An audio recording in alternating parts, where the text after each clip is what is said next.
Hey everyone, how's it going today? I played in a USCF tournament last night, and this was one of my better games from the tournament. I had the white pieces in the third round against national master Ted Belanoff. He's a very strong player from New York. So yeah, let's just jump into the game here. So I had the white pieces once again. I played E4, and yeah, we've talked about this quite a bit, but it never hurts to review. So the idea behind the E4 move, which is the most common move in first move in chess, still I believe, Bobby Fischer called it best by test. Is yeah, my pawn is attacking the D5 central square, and I'm allowing for two pieces to get developed. So when we make our moves, we want to make our moves in relation to the opening principles that we've talked about. A very high percentage of the time. And the three opening principles, remember, we want to try to control the central squares. So already our pawn is doing the job of fighting for the d5 square, and we want to get our pieces off of the back rank where they're not doing very much to active squares where they're doing something. And typically in the opening, what they want to do is just fight for the center squares, and then we typically want to get our king safe by castling. So there's other ways on occasion for the king to get safe, but a very high percentage of the time the king is going to get safe via castling. So here my opponent played e5, which you can see is a very symmetrical response. He's fighting for the d4 square and also allowing for two pieces to get developed, the dark square bishop and the queen. So last time I played knight f3, which is by far the most common move. But this Vienna system is seeming to be very popular at like all levels of chess now. I've seen like Hikaru Nakamura has been playing it, who's one of the top American players, and then recently Daniel Duboff. I've been watching his games. He won the 2018 World Rapid Championship, so a very strong Russian super grandmaster. So knight c3. This is the Vienna variation, and to be perfectly honest, I'm not fully aware of all the intricacies of this opening. So obviously I'm getting control of two central squares. It seems to me like the advantage of maybe advantage is not the right word. The strength of this move is that have a flexible position. So for example, I could play something like bishop c4, d3, and f4 are an idea. Or it seems like White's been playing it in a more positional manner, which I sort of played in with this g3 and bishop to g2 idea. So here they played knight to c6. I've been seeing some players play knight to, or I'm sorry, bishop to c5 here, and here you have to be careful. Like if you play g3 here after knight f6, if I play bishop to g2 here, this knight to g4 move is never mind. That just hangs the knight. What was I worried about here? I was worried about so something like g3, knight f6, knight gd2, something like this. Actually, this doesn't feel too annoying either. So I probably should scrap this part from the video because this does not. Yeah, I don't know. I guess I thought I could not do this in this variation. So it just shows it shows that I'm not fully aware of the intricacies of this opening. So I was gonna say knight to g4 just puts too much pressure on this f2 pawn, but of course I can just take the knight here. So yeah, I guess I could just go for this this setup right away.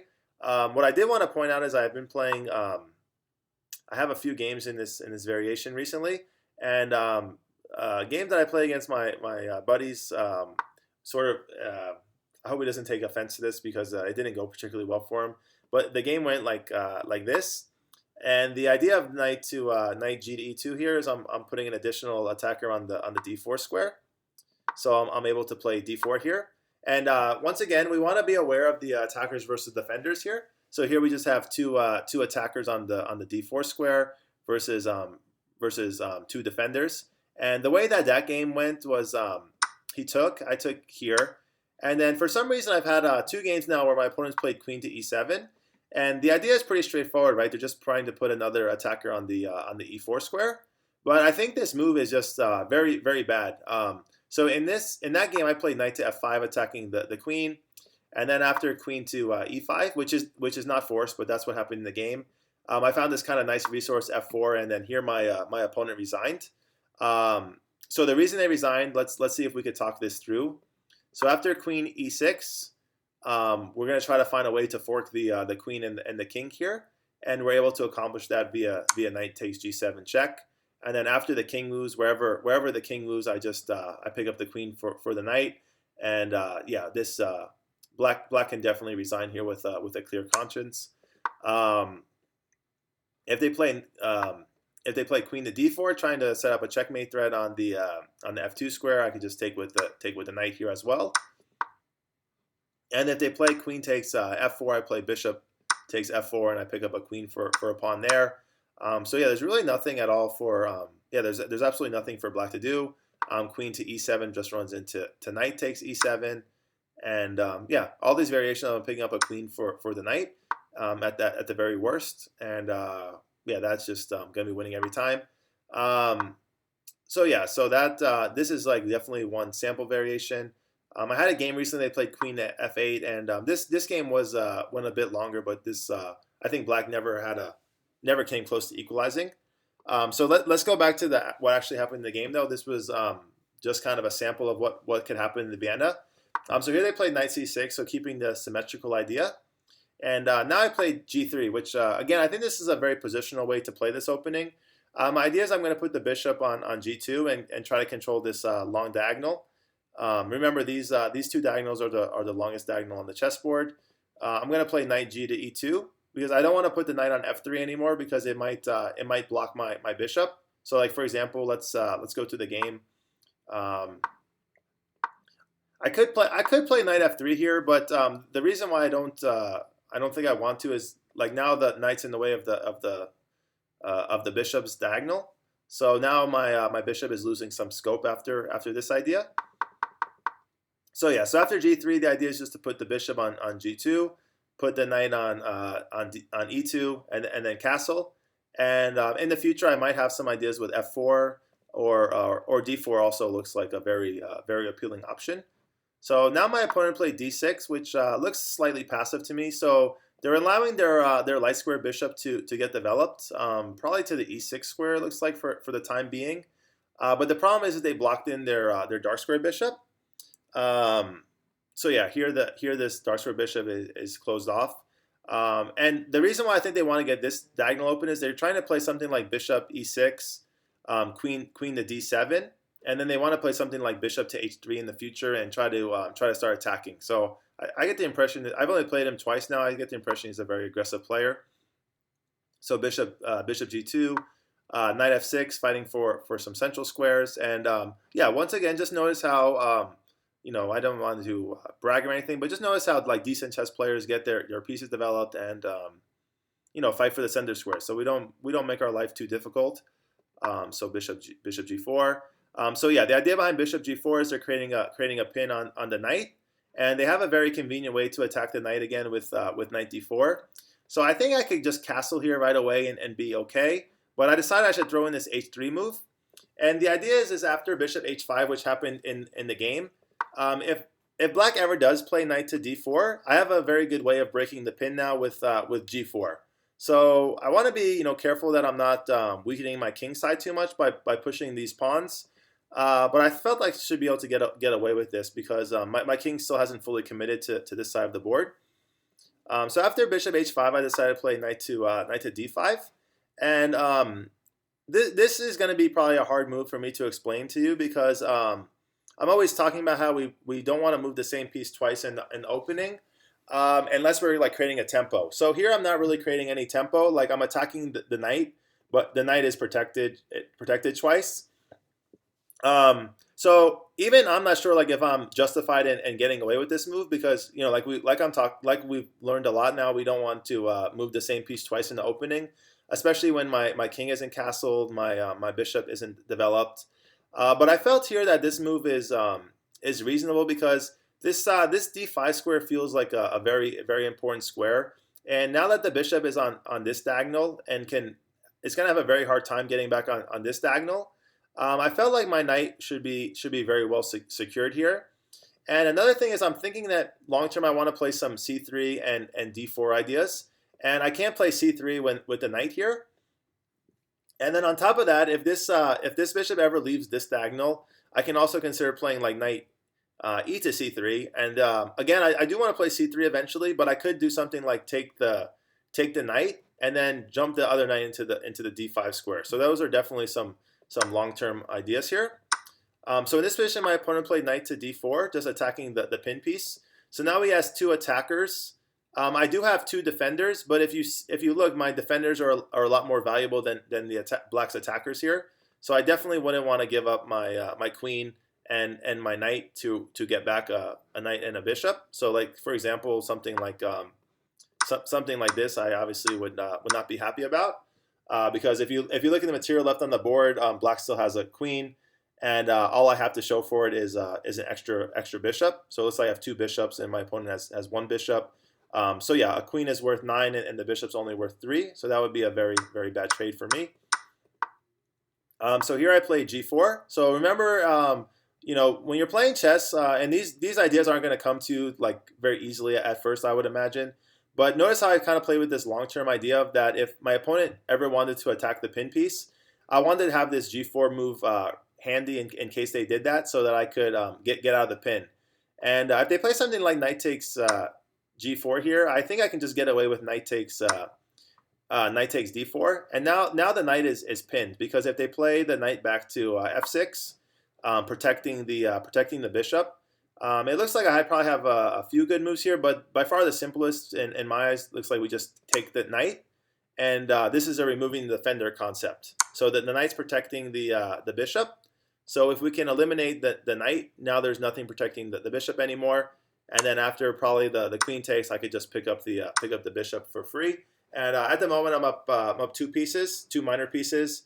That's not going to last very long. They are going to get one of them back. But I also have like queen to b5 check in this position, picking up the b7 pawn. And yeah, I mean, white just has just is totally winning without a worry in the world. So yeah, after g4, they took my knight on e2, which this move kind of surprised me. I thought they'd play bishop to g6. So here we have an example of an even piece trade. So both sides are going to give up a knight. So when you have an even piece trade, what you want to ask yourself is which piece is better, which knight is better in this case. So here I think that this knight on d4 is better than my knight on e2, because this knight is centralized. So maybe my opponent thought that after c3 they'd probably have to give up the knight for my knight anyway. Although I don't think they're obligated to do that. The knight could jump back to c6. But yeah, I was very surprised when they took on e2 here. I wasn't expecting that move. And then here when they took on d5, also I was even more surprised. So yeah, I think that black is just completely lost here. Because after the pawn takes, I have like queen to b5 check here, hitting the king and the pawn. And black doesn't have like a way to stop that with say queen to d7, because I shouldn't say they don't have a way to stop it. I should say they don't have time to stop it, because after queen to d7, I'm just gonna take the bishop here. So yeah, so this knight takes d5 move I think is just catastrophic from the black side. And this is a really good lesson in evaluating trades. I think that black misevaluated every trade that they made in this game up to this point. So here I took back bishop g6, and then yeah, I was very happy to have this check. So typically the light square bishop does a very good job of blocking any check like this by moving to d7. But now the bishop is on this diagonal, so it doesn't have any way to get back to this diagonal. I mean, not immediately. Like eventually it could, but not in this turn. So therefore, this check is just very good. Like if they play c6, I take, and then here I take with the. I'm not sure. I could take with the bishop, or I could take with the queen. Probably take with the queen seems best, because I'm up material, so I'll be very happy to trade pieces. So like if they play queen to d7, I could play queen takes a8, of course. I also could just simplify right away by taking here and then taking the rook. So yeah, I have a very good situation, because every reasonable choice I have is very good. So my opponent saw this, so they played king to e7. So yeah, so here I just have a monster position. So the king on e7, the king can't castle, of course. This bishop is just going to have a very difficult time developing, because this pawn can't move because the bishop is in the way, and the dark square bishop can't move this way either.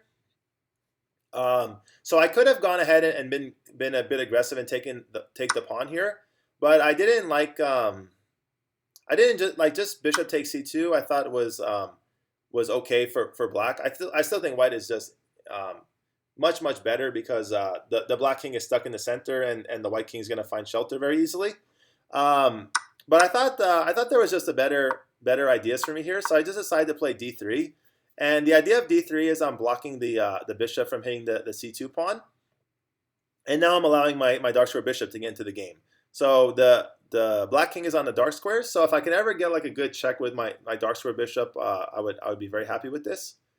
So here they played b6, which I think is again just too slow. Like they don't want me to take the pawn, I see, but I think at this point like they have to be worried about their development. So here I castled, and then they played h5. So they're just trying to say that like with their rook on h8, if they could ever open up the h file, they are gonna have a potential attack against my king, which I think they're right about this thesis. The problem is that their development is just they're just way too far behind in development. So I could mess up and their attack could work, but I think with any reasonable moves from this position, like I should just be fine. So here I'm trying to open up the e file, and I'm also trying to soften this pawn structure a bit. This pawn structure is a little bit difficult to break here. So I decided to go with f4. And I have a lot of ideas here. Like just taking is very reasonable. I also thought there were some ideas with maybe f5 and just saying like this bishop is going to be like helpless also for the rest of the game. But my main idea again was just to soften it. This pawn structure seemed quite strong, and I thought if I could just weaken this pawn structure a bit, I would be better. So yeah, so here I took, and my idea here was if they took the pawn here, I was prepared to play bishop to g5 check. And then the only move here is f6, and then what was my intention here? Yeah, here I could just take king f7, take, which is a discovered check because now the f file is opened up. And next turn I'm gonna play bishop takes queen. I might have missed a better continuation. There's so many good continuations for white here, but this one looks like the simplest to me. And yeah, there's really no pressure on against my king. Like my king side is falling apart a bit, but once my opponent's queen is gone, then there won't be any worries for me here. So after f takes e5, they didn't take here, so they saw that they played d takes e5, and here I'm still trying to get the bishop to g5 idea to work. So bishop g5 right away runs into f6, picking up a tempo. Looking at the position now, I'm wondering if queen to c6, I'm still winning here. Because the idea is if the pawn takes, I have this checkmate idea, which is good. But here I played queen to c6 first, which I think is more precise. So now I'm threatening this bishop to g5 idea, and if they ever play f6, I play queen to e6 mate. If they play something like queen to d6 here, then I'm hitting the rook, and I'm gonna win the rook for free. So I think the only move maybe is like something like queen e8, and then I don't know. I take the c pawn here, or maybe yeah, I guess I take the c pawn and something like this. I don't. Yeah, so this does look. I didn't spot all this during the game, but something like this, and now the only thing protecting the queen is the king. So I should look for a deflection sacrifice, and I have a very good one here with bishop to d5, and yeah, here I'm just completely winning as well. And if they play, what else did I want to look at there? Oh, I was gonna say if they play king to e8 here, now I also have a very good move pinning the queen to the king by playing bishop to c6. And also in this position, I have the option of just trading the queens, and then picking up the rook on a8 also seems to work quite well. So yeah, so after queen to c6, here they took here, which I think my opponent just realized how lost they were. So I think they were hoping that I missed this bishop to g5 idea, and that's why they went for this. Because there's really nothing for black to do here. So yeah, here I played bishop to g5, and then the only move for black is f6. There's no other way to get out of this check. and that just runs into queen to e6 checkmate.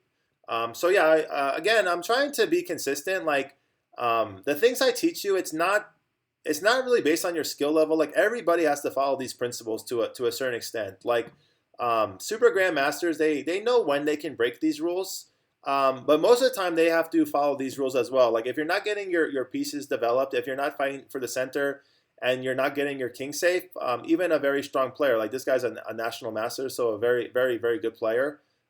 He lost in 18 moves because his king got stuck in the center. If you look at his development, right, he doesn't have he never moved four of his pieces in this game. So he has four pieces that never moved, that never helped out and played any role in the game. So if you're not developing your pieces, you're not fighting for the center, and you're not getting your king safe, then very very bad things could happen, especially if the position opens up. And I do want to start transitioning to that. Once I feel like we really got these opening principles down, we're going to start talking about how to open up the position when your opponent doesn't follow the opening principles. And I think we've had some examples of that already, but I don't think we spend like a lot of time on that because I'm still trying to make sure that we're fully grasping the opening principles because I do see like a lot of games, to be honest, where we could be doing better, to be perfectly honest. Um, but yeah, once we start like firmly getting a grasp of all these concepts, we're going to start working on like much more difficult ideas such as opening up the position, things of that nature. So yeah, so I hope this video was instructive. I think this was. I wish the rest of the tournament would have gone better for me. I feel like this was definitely the high point of the tournament. I didn't really perform my best after this, but yeah, at least I had this really really nice game to show you guys, and I hope you enjoyed. And yeah, if you guys ever have any questions, feel free to bring these things up during class time. But yeah, thank you for watching, and I hope everyone is doing well. All right, talk to you soon.